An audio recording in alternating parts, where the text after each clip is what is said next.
Hello, everybody. It is Thursday, the 8th of August.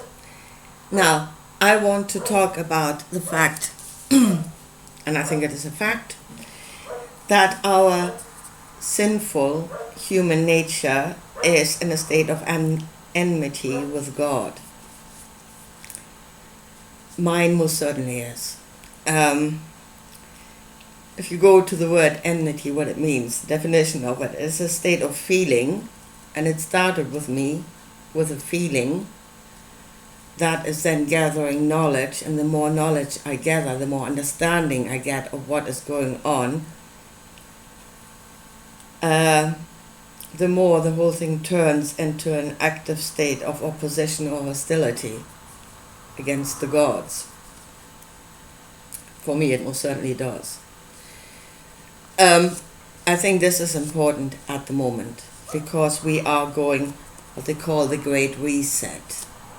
We are going through a time of increased energy that will create or that will give to us, and it will give to that which is. Yeah, and then we need to know what it is we are. In order to get through this. There's this question whether humanity will survive this period. Humanity will survive if we remain human. And in order to remain human, we need to know what human is. Yeah? If we go through this period not knowing what we are, or we're being told what we are not evolving, we are being evolved. And then we have no free will, we have no self-determination. So in order to have self-determination, we need to know what self is. And the Bible, if you look at it, actually what it is telling you, there is a lot of knowledge about our past, about what happened to us, and about what we are. Now, there's so much in there, so many aspects of this story that I really don't know where to start. But I just want to again lay foundations from where I will be going. Foundational understanding of what happened there. And that is again how I see it. This is what I see in that story. Okay, run with it, don't run with it. It's up to you. It is my perspective. Now, the struggle with God is inside of ourselves. The struggle with God was inside of Jesus. Those were the two sides that were fighting with each other, or at least were presenting. Actually, they were more like presenting themselves, and then you make a choice. He made a choice. When he made the choice of going the way of the Father, the way of the cross. Now, and at that time, that knowledge was given at a time when the world was not ready. That is, humanity was not on a state of knowledge. And that is now scientific knowledge, that it could have understood that story. Again, we need to look from the position of now. The knowledge we have now, and look back at that story. Because really, we have been kept in a state of ignorance. There was ignorance way back then in the Middle Ages. Before that, there was no true understanding. And we've been kept on that level of knowledge. Whereas the whole thing was just mysticism and fuzzy and somewhere not in this world, not pertaining really to this time. It is here, it is now, it is pertaining to us. it is a real. It's describing a reality, and then we must take the knowledge that we have now and go back into the text and say what it is it saying. So for starters, what was that Father that Jesus was in contact with, that he had knowledge of? How did he get that knowledge? And what was it he was talking to? So what was that choice that he made? And I said, I want to recap what I said. What came to me as an explanation is that it is speaking about the book of life. Yeah, opening the book of life and reading what is in there. The knowledge of self, and that is the knowledge of self. That was what Jesus, the knowledge of my Father, is the knowledge of his Father, the knowledge of self. Now, what I said is that those that are now doing trauma work, yeah, shadow work, trauma work at the moment, they are dealing with the chapter of the book of life, that is this chapter that is being written at this moment, this lifetime, which adds to the book of life. You're writing that at the moment. So if people are doing trauma work, going back to their childhood, stuff like that, you're actually only dealing with this chapter of the book. And I think right now, to really understand who we are, we must do as Jesus. We must go much further back into our story. And again, at the moment, you cannot really do that outside. You know, you cannot go into history books. For starters, your own personal history is probably not in there. And they've been written and rewritten, but inside of you is still the truth. Yeah? And as I said, in the physical, everything that's spiritual has a physical manifestation, and I think we're looking at our DNA. The book of life as being our DNA. And then DNA have more function than just doing proteins inside of the body, but that there is a storage of information there. And I think there are those that know that, and that can access the book of life. So if Jesus did that and he went back to the beginning, and that is his beginning, the story of his ancestry, and I am quite sure, again looking at the Bible and looking at the Sumerian texts, it's much clearer there, is that there were beings here that we now describe as the gods, but they were beings that bred with human females. Actually, I think correct me if I'm wrong, but in the case of Gilgamesh, I think it was the female that was one of the gods. So it must have worked either way. So, I mean, that is what he must have found when he went back. And that is the beginning of his story, because that created a completely new being. Yeah? Before that, it was either them or human. And then the new being was that which was created through the union.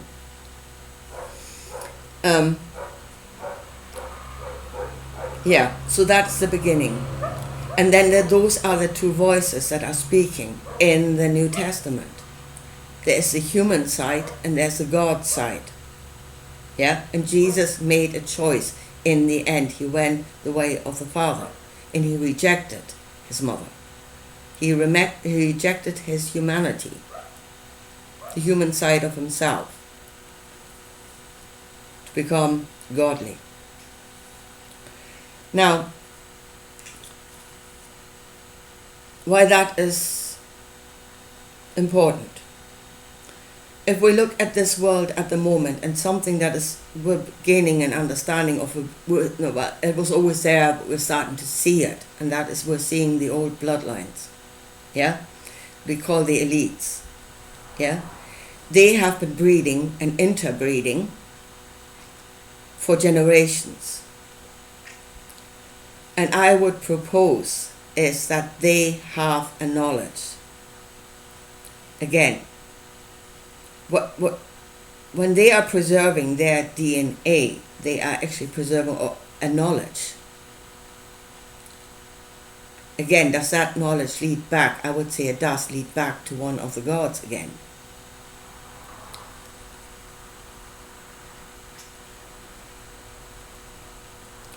And most of us, I mean, like we've been breeding out in the wild, indiscriminately. So it's probably not as preserved in us. Probably a lot more diluted, that knowledge. But they kept it going.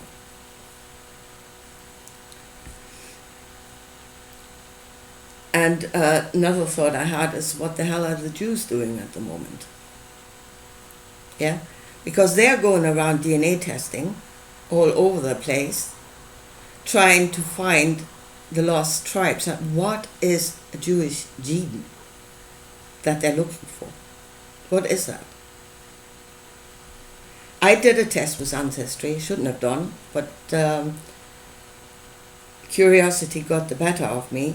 And I mean, to be quite honest, for myself, I was asking that question, about whether there's any Jewish in me. And but I was asking it for myself. I was not asking it of them openly. I didn't ask them. But they gave me the answer in the report, saying there's not. Now, why did they feel the need to tell me that? I didn't ask them, not openly. So, yeah, what are they doing? What are they looking for? And are they actually trying to reassemble God? The knowledge of God that is contained in the DNA of people. To bring it all together again, to reassemble God. Is that what they're doing? Now, and as I said, in the bloodline, in the old bloodlines, the way they are breeding, yeah. So there are two dogs fighting inside of you, yeah. Which one will win? The one that you feed. Again, they are feeding the godly side of themselves. Yeah, and then you know them by their fruit. They are inhumane. A lot of them are. In their actions, in what is they're doing, they're inhumane. But that is because the godly side of them is stronger.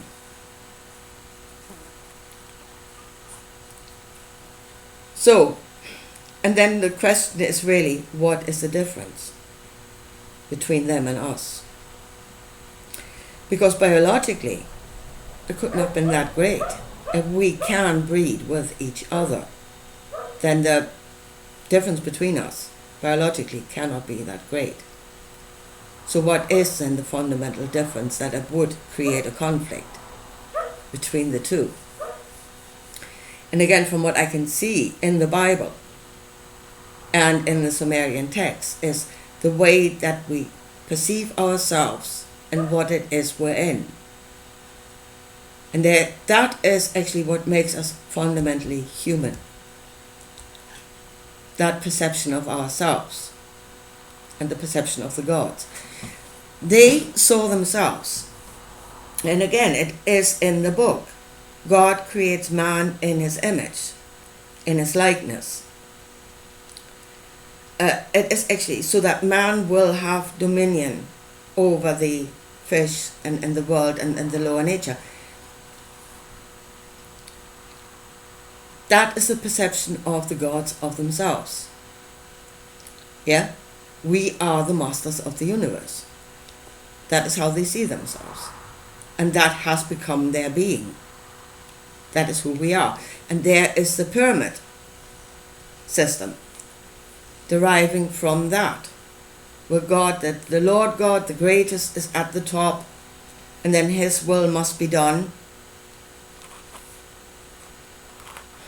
Yeah, and if you're at the bottom, you are that which is in service of God. I'm minding the God, I'm giving everything to his, everything I do must be for the glory of him. I am the servant. And there is where human is being created in the image of God. That is how you see yourself. Whereas our nature, our true nature, and that is human according to this world. Because what they did is they tweaked something that already existed. See, they don't exist, they do not create anything from scratch. They go to something that exists and then they tweak it. So they're not all-knowing. No, they are not the creators of life. They can take the building blocks, but they are not the creators of the building blocks.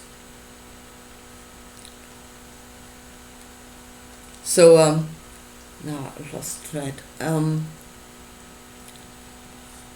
Yeah, our true nature is according to this world, according to the being that was there before.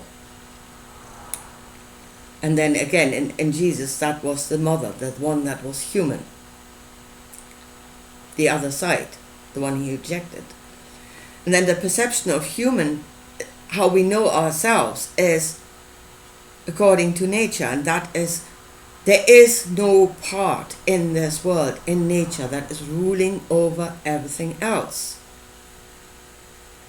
There isn't. Everything is a part of a web, of ecosystems, of, giving and receiving. Everything according to what it is, or everything according to its needs. Yeah? From all according to their ability, to all according to their needs. That is this world. Again, that's been demonized. But that is our truth.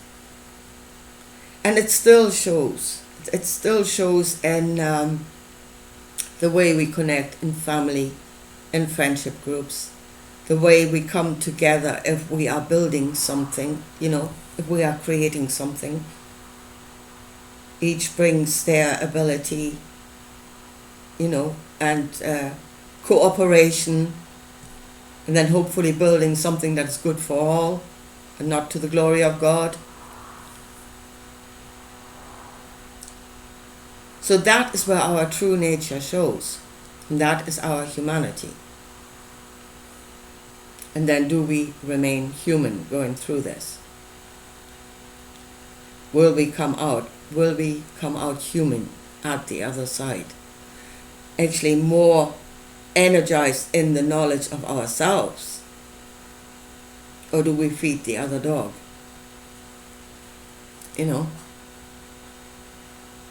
And become more godly or a part of God's kingdom? Most likely you're going to be the slave, but because those that have already fed that side of themselves for generations, they're going to be the ones at the top in that kingdom. And yes, as my humanity and enmity, a state of feeling or active opposition or hostility to the gods, yes, absolutely.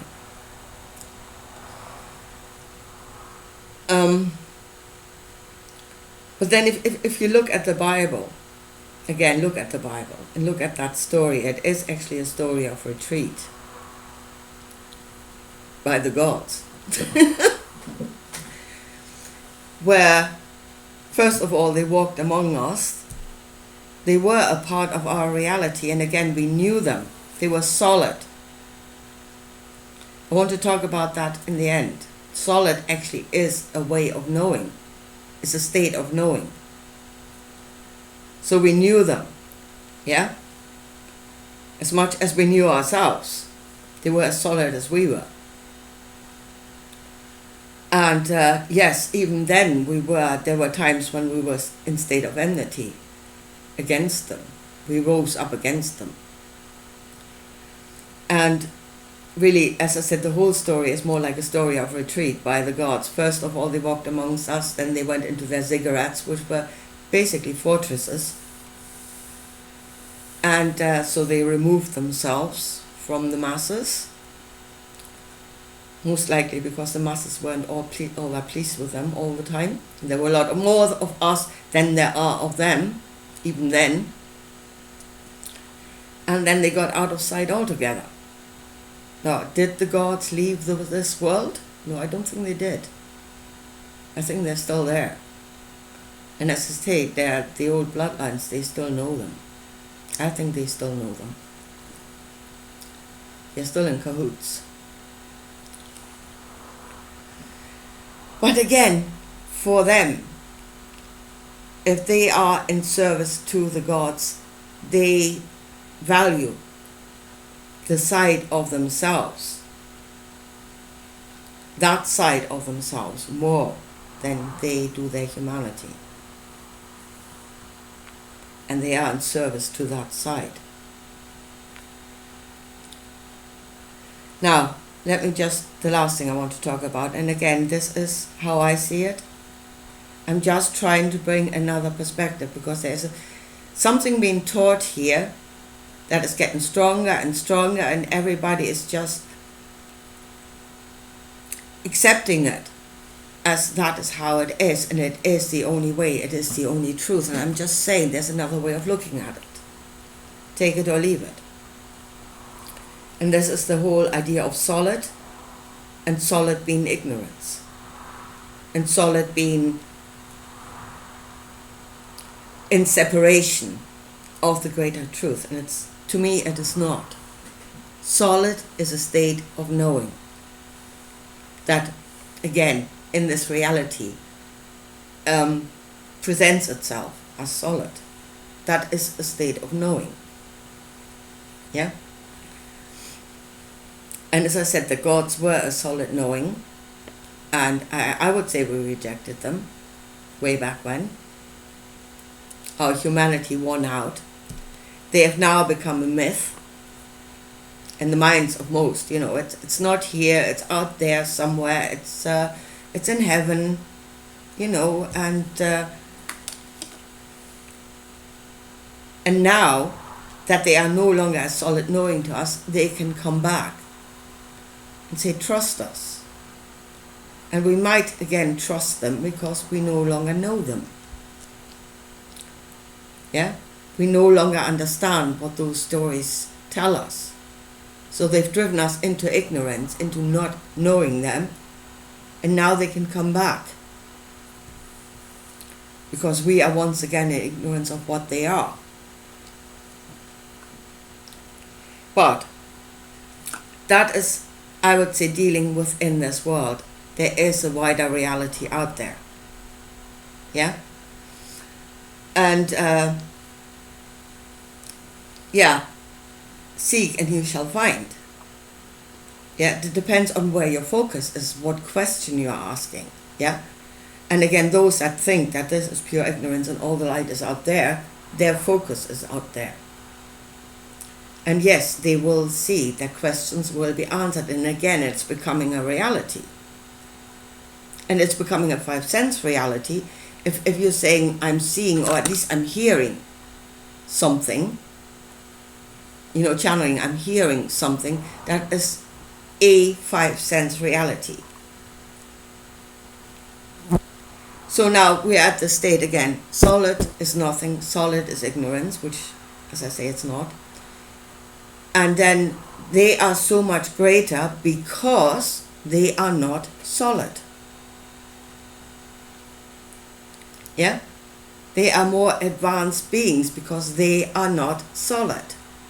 In fact, some of them are pure energy, apparently. I'll talk about that in a minute. And I want to say to you, as far as I can see, that is not who they are. That is not their truth. That is your perception of them. Yeah? Your perception of them is they are not solid. And why? What is the solid part of it, whether you hear it or you're even seeing something, what is solid in them, what you can pick up with your five senses, is what you know. So, if you're saying they're not solid, means there's a lot of them, that there's stuff about them that you do not know. And again, it's from the perception of a human being. Sometimes it's close to what David Icke says. Sometimes we don't believe what the elites are doing because we would not do it. Again, going from the knowledge of ourselves. But again, a lot of what the elites are doing is not human. It's alien. That is why we cannot accept it as a reality going by the knowledge of ourselves. Again, go out there, you're seeing beings that are not quite solid. That means there's parts of that being that is not human. What you see is human. It's what you know. But there are parts of them that is not human and you have no knowledge of it. That is why they are appearing to you not solid. It's not what they are. I would say amongst themselves, if they were to look at each other, again, they would have a solid knowing of each other. They would be solid. It just signifies how much you know of it. And then if you look at a being that is pure energy, well, I said before, the most likely explanation for that would be that you're looking at a hologram, that they are projecting an image. Yeah, and whether that image is actually a reflection, a true reflection of themselves, that's a different question. But either way, either you're looking at a hologram or you are actually looking at a being that you are reading as pure energy, then that means you don't know them at all. There's nothing in them that your knowledge can give form to. Then you don't know them at all. You know nothing about them. That is what that means. And if you don't know nothing about another being, or you only know it partially, should you then absolutely take on board everything that they're telling you and do according to what they are saying? When you are at least partially ignorant of what it is they actually are. But that is purely based on how you interpret what solid actually means. And you're saying solid is ignorance and that is knowing, well, I would say it's the other way around. Solid is knowing. A solid knowing. And what you perceive as shady or as, not quite taken form, then that is what you do not know. And then they come to you and say, well, we are the more advanced, we are beautiful beings of light, they can tell you anything. And out of perception of yourself, you will swallow it. But again, what it is you swallow and what it is you do will again create a solid outcome, and maybe then you will know them once the solid outcome bites you in the backside. Or maybe you should be cautious and discern what it is they're telling you out of the knowledge of I am. Is that good or is that bad? Will it even work in this world? Yeah? And not saying, like, they have great knowledge, and then if the world around you dies, it's, well, the world wasn't good enough. No, the knowledge that they gave you does not work here, and you should have rejected it. We're not doing that. We're going deeper into the darkness, until we see the light. And the light is the knowledge of ourselves. That is the light, and it's time we saw it. So, I leave it at this for today. I said there is so much in this. But what I would say now is I am not even going to look at what is out there. Those beautiful beings, whatever. Forget it. But concentrate on what is here. What is the foundation? This world. because that is what we need to sort out first. The story of the Bible, the story of the gods, the story of what we are, what they are, create a solid foundation of an understanding of ourselves. We are humanity. If you make the choice to be human and not go to the kingdom of God, then we must be solid in what it is to be human. And then we can deal with the question of others. Yeah? Because there are questions. We have obviously interbred with others before. We are surrounded by others. How do we correctly deal with that? But that question can only be answered from knowing what you are. And that's what we need to sort out first. And I think really that is sorting out what happened in the Bible, what happened on this planet, what happened in this world. And at the moment, as I said, we're being energized. Knowledge is being given, and out of that we will become a new world, out of a new perception of ourselves. Yeah, and then again, which way do we go? Will we be human at the end of that? Or will we be slaves, and the slaves and the mighty in the kingdom of God? Which way are we going to go? Once that is sorted, we can deal with the rest. Anyway, I leave it at that for today, and I'll talk to you again soon. Bye.